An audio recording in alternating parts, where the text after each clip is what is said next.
Hello everyone, welcome to my YouTube channel. मैं सुनील बातम आपका एक बार फिर से स्वागत करता हूं मेरी यूट्यूब चैनल स्टडी एसीसी पर। मित्रों, आज हम पढ़ने वाले हैं कक्षा 10 की हिंदी की पुस्तक क्षितिज भाग 2 का पाठ ये दंतुरित मुस्कान, जिसको नागार्जुन के द्वारा लिखा गया है। दोस्तों, नागार्जुन के द्वारा इसमें 2 कविता लिखी गई हैं, एक दंतुरित मुस्कान और दूसरी है फसल। तो आज हम केवल इसमें ये दंतुरित मुस्कान को ही पढ़ने वाले हैं। इस कविता की आज हम संपूर्ण व्याख्या करेंगे और जितने भी इस पाठ से प्रश्न बनेंगे उनको भी आज हम यहाँ पर आपको बतलाएंगे। तो कवि ने ये दंतुरित मुस्कान पाठ के माध्यम से अपने शिशु पुत्र की मनोहर सुंदर मुस्कान का चित्रण किया है।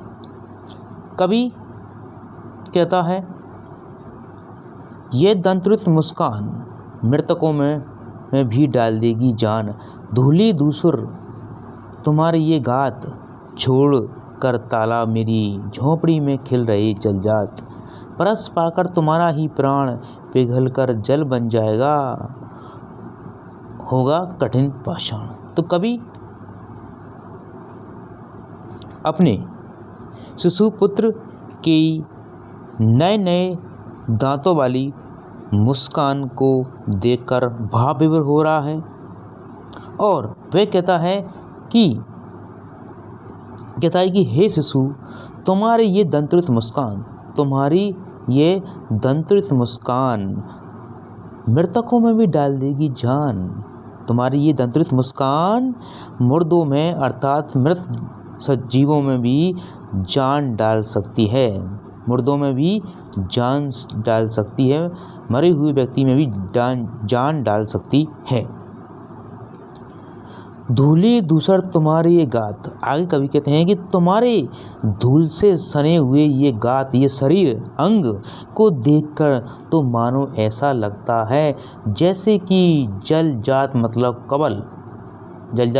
कमल का फूल छोड़कर तालाब को छोड़कर मेरी झोंपड़ी में मेरी कुटिया में खिल गया हो। कवि कहता है कि तुम्हारे धूल से सने हुए अंग शरीर को देखकर तो मानो ऐसा लगता है जैसे कमल तालाब को छोड़कर अपनी झोंपड़ी में मेरी जो है टापरी में या झोंपड़ी में या कुटिया में खिल गया हो।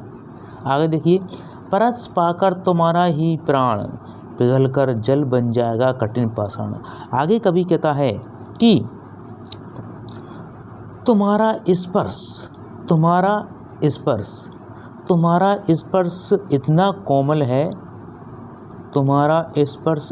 कोमल है कि कठोर पत्थर भी, कठिन पाषाण मतलब कठोर पत्थर भी पिघलकर पानी बन सकता है, जल बन सकता है।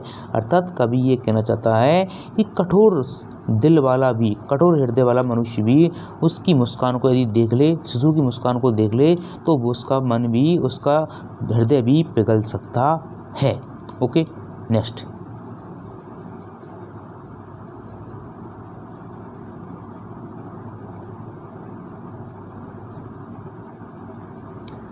छू गया तुमसे कि झरने लगे शेफालिका के फूल, बांस था कि बबूल।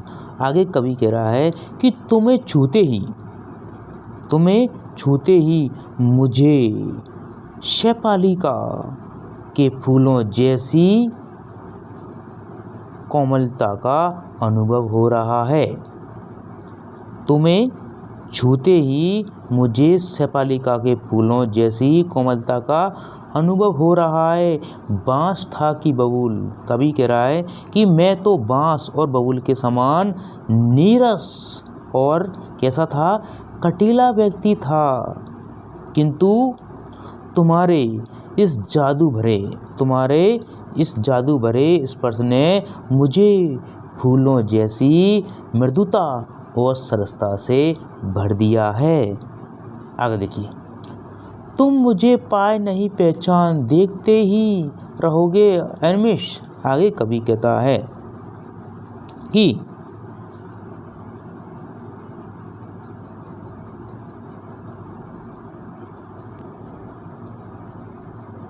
शिशु, पुत्र शिशु, बालक जो है वो कवि को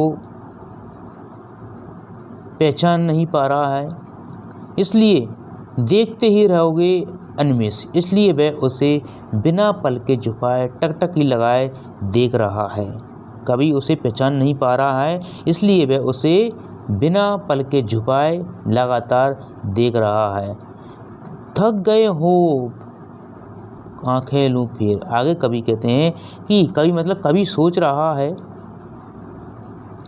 कवि सोच रहा है कि वह इस प्रकार से लगातार बिना रोके और अपलक अपनी बिना पलके झपकाए लगातार मुझे देख रहा है, इसलिए वह थक गया होगा। इसलिए आंखें लूं मैं फिर, इसलिए मैं अपनी आंखों को फेर लेता हूँ, इसलिए मैं अपनी आंखों को फेर लेता हूँ। क्या हुआ यदि हो सके परिचित ने पहली बार। आगे कवि कह रहा है कि शिशु ने उसे पहली बार देखा है, शिशु ने उसे पहली बार देखा है और इसलिए उसे वह पहचान नहीं पा रहा है, इसलिए उसे वह पहचान नहीं पा रहा है। शिशु ने तो केवल, क्योंकि शिशु ने तो केवल अपनी जो है माँ ने ही उसका शिशु से परिचय कराया है, वह कवि को पहचान नहीं पा रहा है, केवल शिशु की माँ ने ही उससे उसका परिचय कराया है। यदि तुम्हारी माँ ने माध्यम बनी होती, आगे कवि कह रहा है यदि माँ माध्यम ने बनी होती तो मैं तुम्हारी ये दंतुरित मुस्कान, भोली और मनमोहक छवि को न तो देख पाता और न जान पाता। अर्थात मैं तुम्हारी इस दंतुरित मुस्कान, भोली सूरत और मनमोहक सूरत को देखने से वंचित रह जाता। आगे देखिए,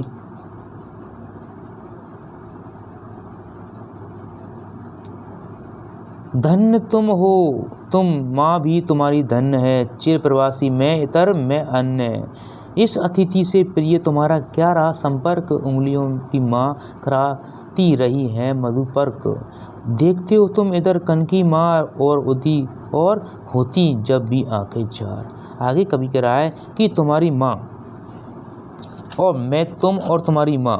कवि कह रहा है कि कवि जो है शिशु को संबोधित करते हुए कहता है कि शिशु और उसकी माँ दोनों ही धन्य हैं। शिशु तो अपनी बाल चेष्टाओं के कारण, शिशु तो अपनी बाल चेष्टाओं के कारण और मनमोहक छवि के कारण धन्य है, और माँ उसे जन्म देने के कारण और उसका पालन पोषण और ये वात्सल्यपूर्ण लालन पोषण करने के कारण वह धन्य है। चिर प्रवासी मैं इतर में अन्य। आगे कवि कह रहा है कि मैं तो एक दूर से आया हुआ एक यात्री हूँ और वह स्वयं को पराया और अन्य मतलब दूसरा महसूस कर रहा है। इस अतिथि से प्रिय तुम्हारा क्या संपर्क, और वह कवि स्वयं को एक मेहमान के समान अनुभव कर रहा है, क्योंकि वो यात्रा से लौटा है, इसलिए वह स्वयं को एक यात्री यानी मेहमान के रूप में, अतिथि के रूप में महसूस कर रहा है। इसलिए कवि का उससे परिचित हुआ नहीं है, केवल क्योंकि वह तो उसके संपर्क में कभी रहा ही नहीं है। इसलिए जो बालक है, शिशु है, वो उससे परिचित नहीं है, वह उसको पहचान नहीं पा रहा है, क्योंकि उसका संपर्क उससे कभी हुआ ही नहीं है। उसे तो केवल उसकी माँ ने ही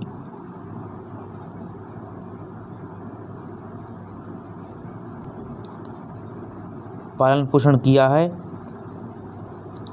केवल शिशु ने ही आज तक मधुर वात्सल्य बरसाने वाली माँ को ही जाना है और समझा है। आगे देखिए, उंगलियां माँ की कराती रही है मधुपर्क। कवि कहता है कि जिस प्रकार से जिस प्रकार से पुराने समय में अतिथि का स्वागत करने के लिए दूध, दही, घी, शहद और पानी से मिलकर जो पेय पदार्थ बनाया जाता और अतिथि के स्वागत में उसे अर्पित किया जाता, उसी प्रकार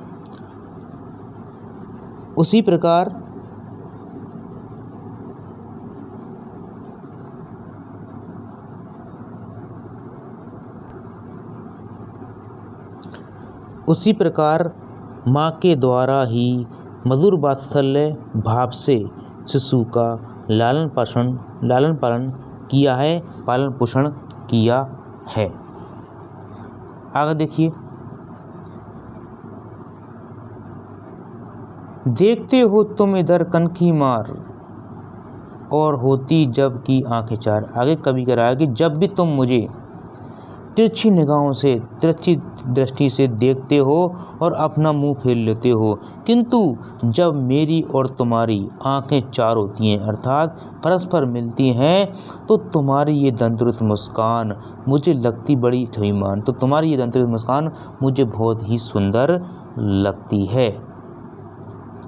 ओके दोस्तों, यदि आपको कोई भी लाइन समझ में ना आए तो प्लीज़ कमेंट्स बॉक्स में लिखें, मैं उसका उत्तर अवश्य रिप्लाई करूँगा। थैंक यू वेरी मच दोस्तों। आपको वीडियो पसंद आए तो प्लीज़ वीडियो को शेयर कीजिए, लाइक कीजिए और चैनल को आप अवश्य सब्सक्राइब कीजिए और अपने दोस्तों को भी शेयर कीजिए, जिससे उनको भी इसका लाभ हो सके। ओके दोस्तों, thank you very much, have a nice day.